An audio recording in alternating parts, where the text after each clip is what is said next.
Shalom saudara, puji Tuhan. Hari pertama di minggu kedua, ya. Sebentar lagi, beberapa hari lagi kita akan memperingati hari kenaikan Tuhan Yesus, ya. Kiranya saya berdoa setiap tahun memperingati hari kenaikan Tuhan Yesus itu menguatkan iman kita, iman percaya kita kepada Tuhan, bahwa Dialah satu-satunya Tuhan. Ya, Dialah satu-satunya yang diakui di dunia, ya, sehingga dirayakan hari kenaikannya. Naik kemana saudara? Naik ke surga tentunya, ya. Tidak ada yang lain yang disembah, yang diakui oleh manusia di muka bumi ini yang ada diperingati harinya naik ke surga, ya. Dunia mencoba membuat kabur, ya, dengan cuma tulis hari kenaikan Yesus Kristus, ya. Kalau orang sekilas baca naik, mereka mungkin naik, mungkin apakah mereka berpikir dikaburkan maknanya, naik mungkin naik ke tahta, naik ke panggung, atau naik ke bukit, kan? Bukankah Tuhan Yesus sering naik ke bukit untuk berdoa, ya? Nah, sebetulnya makna sesungguhnya di Alkitab mencatat bahwa Yesus itu naik ke surga disaksikan oleh lebih dari 500 orang yang menyertai Dia. Terus saudara, ya, iman percaya kita bangkit, iman percaya kita bertumbuh, dan kita tahu yang kita sembah Tuhan Yesus, Dia naik, maka Dia juga akan membawa kita naik, ya, tiba waktunya. Oke, ya, percaya. Mari kita berdoa. Bapa di dalam surga, kami mengucap syukur, iman kami bangkit oleh karena hari-hari kami isi, kami renungkan dengan firman-Mu. Kami isi hidup kami isi roh kami dengan firman-Mu. Firman yang hidup ini terus memberkati kami. Firman yang hidup ini terus memenuhi hati dan hidup kami, menguasai kami. Terima kasih Tuhan. Tabur firman-Mu pada pagi hari ini. Berkati kami dengan firman-Mu sebelum kami melangkah, sebelum kami memulai hari kami. Dan sirami Tuhan firman-Mu ini agar bertumbuh, berbuah berkali-kali lipat di dalam hidup kami. Terima kasih Tuhan, terangi jalan kami, sertai kami, dan berkati kami sepanjang hari ini. Dengan tangan kami, dengan apa yang ada pada kami. Kami bekerja, kami berusaha, kami bersyukur, dan hasilnya adalah ada di tangan Tuhan. Kami serahkan seluruh hidup kami di dalam nama Tuhan kami Yesus Kristus, Allah kami yang hidup. Kami berdoa dan kami bersyukur. Katakan amin. Saudara, saya bacakan dulu hikmat hari ini. Diambil daripada Amsal 15 ayat 1 sampai 3. Jawaban yang lemah lembut meredakan kegeraman, tetapi perkataan yang pedas membangkitkan marah. Lidah orang bijak mengeluarkan pengetahuan, tetapi mulut orang bebal mencurahkan kebodohan. Mata Tuhan ada di segala tempat, mengawasi orang jahat dan orang baik, ya. Jawaban yang lemah lembut pasti, ya. Kalau api disirami dengan bensin, ya, menyala tambah besar. Betul nggak saudara? Prinsip kata-kata hikmat dunia mengatakan seperti itu, ya. Kalau hikmat dunia mengatakan seperti itu, kebanyakan mereka mengambil dari firman Tuhan, karena hikmat ada pada firman Tuhan. Ya, manusia menconteknya, mengubahnya menjadi bahasa mereka, ya. Jawaban yang lemah lembut bukan berarti lemah atau tidak tegas, ya, melainkan jawaban yang lemah lembut ini menunjukkan bahwa kita ini, orang tersebut itu memiliki kemampuan, memiliki hikmat untuk mengendalikan diri, ya. Di dalam mengendalikan diri ada kerendahan hati, ya. Ketika seseorang sedang marah, ya, apa responnya? Kalau dia responnya tenang, maka dia berfungsi seperti air yang memadamkan api, ya. Kemudian perkataan yang pedas itu membangkitkan marah, ya. Kata-kata yang menghina, kata-kata yang menyalahkan, atau sarkasme, ya, itu cenderung akan menambah bahan bakar pada api, ya. Seperti tadi saya katakan, kalau api ya dikasih bensin, disirami bensin, ya, dia tambah nyala apinya, betul nggak saudara? Harusnya api disiram pakai apa saudara? Air, ya, atau pemadam, yang buat pemadam itu yang dari cairan itu, ya. Ya, nah kalau hal-hal seperti itu akan menimbulkan konflik yang lebih besar kalau disiram dengan bensin, ya, betul saudara. Ya, lidah orang bijak dengan lidah orang bebal, ya, lidah orang bijak itu mengeluarkan pengetahuan, ya, kalau mulut orang bebal mencurahkan kebodohan, ya. Ayat ini membedakan bagaimana orang bijak dan orang bebal itu menggunakan kemampuan bicara mereka, ya. Kalau orang bijak, mereka tahu kapan harus berbicara, kapan harus berkata-kata, ya. Kemudian mereka apa yang mereka sampaikan itu menjadi pengetahuan dan bermanfaat, ya, dan bisa menyejukkan dan membangun bagi banyak orang. Nah, saudara, kalau orang bebal, ya kita tahu apa yang dia katakan itu adalah nafsu hatinya, nafsu pikirannya belaka, sehingga kesia-siaan, kebodohanlah yang keluar, ya. Mata Tuhan itu ada di segala tempat. Ini seringkali kita pakai, kadang kita pakai untuk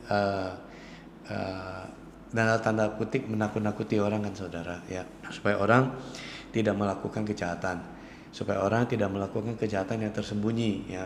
Ya, kita sering, ya, kadang saya juga berkata kepada anak-anak saya, ya, Tuhan lihat loh, ya, walaupun kita manusia nggak lihat, tapi Tuhan bisa lihat loh, Tuhan tahu loh, karena Tuhan ada di mana-mana matanya, ya kan saudara, ya. Sebetulnya kita tujuannya baik, ya, tujuannya adalah supaya mengingatkan setiap orang bahwa Tuhan itu maha hadir, bahwa Tuhan itu ada di mana saja, ya. Mata Tuhan itu ada mengelilingi setiap rumah, setiap tempat. Dia memperhatikan perilaku manusia, ya, dan dia tahu, ya, karena dia maha tahu, ya.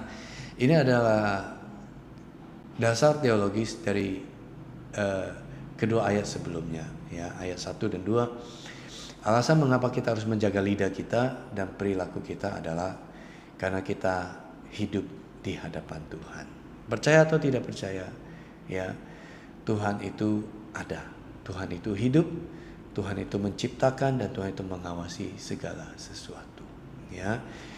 Pernyataan Tuhan bahwa mengawasi orang jahat dan orang baik memberikan dua pesan, ya. Peringatan bagi yang berniat jahat, ya, tidak ada yang lolos dari pengamatan Tuhan, ya. Dan juga ini merupakan penghiburan bagi yang berbuat baik. Kesabaran dan kelemah lembutan, ya, itu tidak sia-sia, ya, karena Tuhan melihatnya, bahkan ketika manusia lain tidak menghargainya, ya saudara.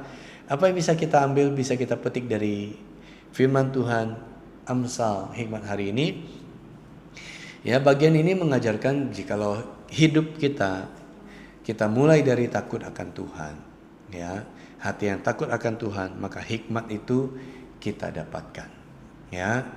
Kita sadar bahwa Tuhan mengawasi, ya, setiap detik hidup kita, ya, yang kemudian kita tahu, maka kita akan berusaha untuk hidup takut akan Tuhan, ya. Kemudian dari situ terpancar pengendalian lidah, pengendalian diri, ya, menguasai hidup kita sedemikian rupa, ya, sehingga kita hidup takut akan Tuhan. Dan cara kita berinteraksi dengan sesama, terutama dalam situasi yang penuh tekanan ataupun konflik, tapi kita tetap bisa mengendalikan diri kita, ya saudara. Mari kita bergerak, mari kita bergerak dengan Roh Kudus, kita minta penyertaan Roh Kudus di dalam kehidupan kita, ya, supaya hidup kita berkenan di hadapan Tuhan, ya. Saudara, saya berdoa, saya dorong saudara untuk terus hidup, bertumbuh, berbuah, ya, dan memuliakan Tuhan dengan hidup saudara, ya. Mari kita memuji Tuhan, ya. Kita sadar Tuhanlah satu-satunya jawaban.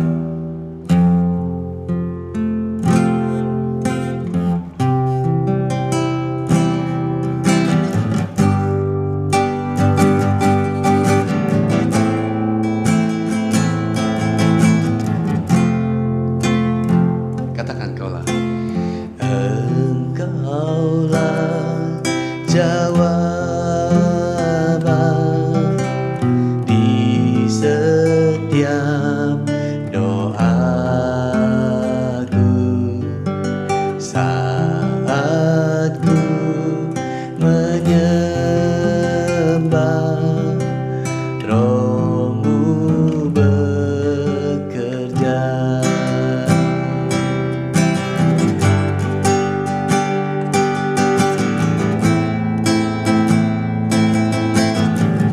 Katakan lagi saudara, engkaulah jawaban. Engkaulah jawaban di setiap doaku saat ku menyembah, Roh-Mu bekerja.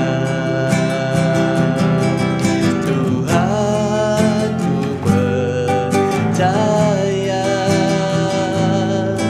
kuasa-Mu sempurna saat ku berdoa,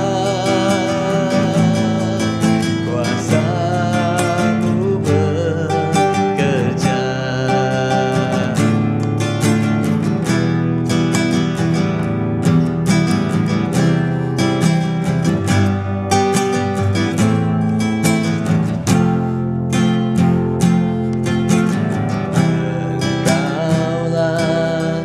Jawaban di setiap doaku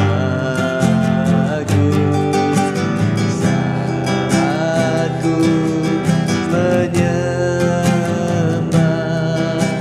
Roh-Mu bekerja.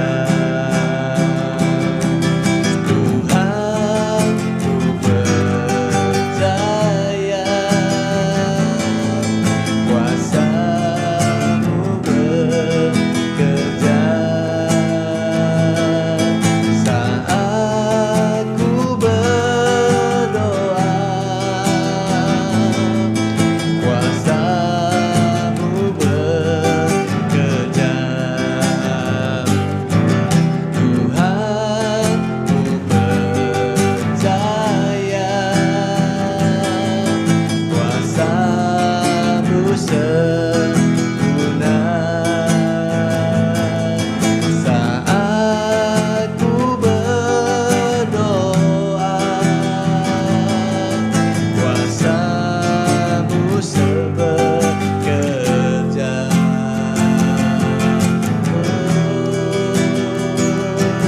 Kami percaya kuasa-Mu sempurna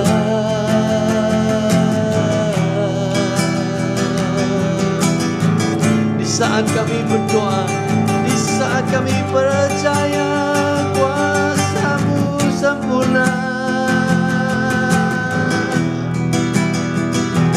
Engkau Tuhan yang kami sembah, Engkau yang membuat mata air di padang gurun, Engkau yang membuat padang gurun menjadi sungai, menjadi padang, menjadi rumput hijau di padang gurun Tuhan. Oh, sungai-sungai menjadi padang gurun. Oh Yesus Tuhan,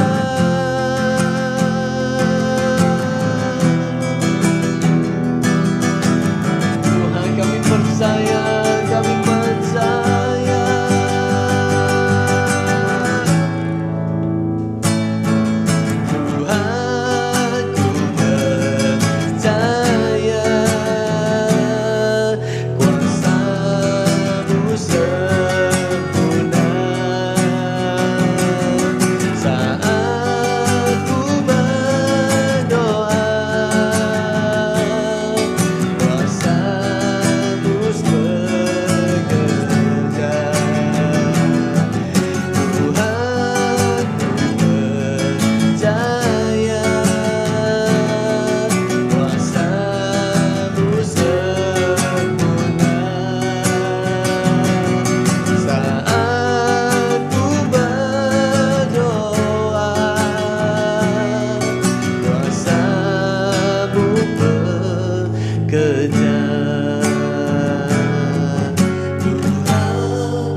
sempurna. Saat ku berdoa, kuasa-Mu bekerja. Sekali lagi saudara, katakan, Tuhan, ku percaya kuasa-Mu sempurna. Saat ku berdoa, kuasa-Mu bekerja. Saat ku berdoa, kuasa-Mu bekerja. Saat ku berdoa, kuasa-Mu bekerja. Kami percaya Tuhan. Dengan iman kami percaya dan kami letakkan seluruh pengharapan kami ke bawah kaki-Mu. Kami percaya bahwa Engkau akan memberkati pekerjaan kami. Engkau akan memberkati usaha setiap anak-anak. Tidak ada yang terluput, tidak ada yang terlewat. Karena Tuhan mengasihi setiap umat-Nya. Diberkatilah keluar masuk-Mu, diberkatilah lumbung-Mu, diberkatilah tempat pemerasan anggur-Mu, diberkatilah hidup-Mu, kesehatan-Mu di dalam nama Tuhan Yesus. Katakan amin. Tetap semangat saudara, tetap berjuang berusaha di tengah-tengah ketidakpastian. Hanya ada satu yang pasti. Ketika kita bersandar kepada Tuhan Yesus, kita percaya dan kita melangkah bersama dengan Dia. Itulah kepastian yang mengendalikan hidup kita, yaitu Allah yang bekerja, tidak pernah berhenti sampai hari ini. Ya, Allah terus bekerja, melampaui segala akal, melampaui segala pikiran, melampaui segala kemampuan yang manusia dapat lakukan. Ya, untuk menolong hidup saudara dan saya. Ya, terima dengan iman di dalam nama Tuhan Yesus. Amin. Katakan bye bye. God bless you.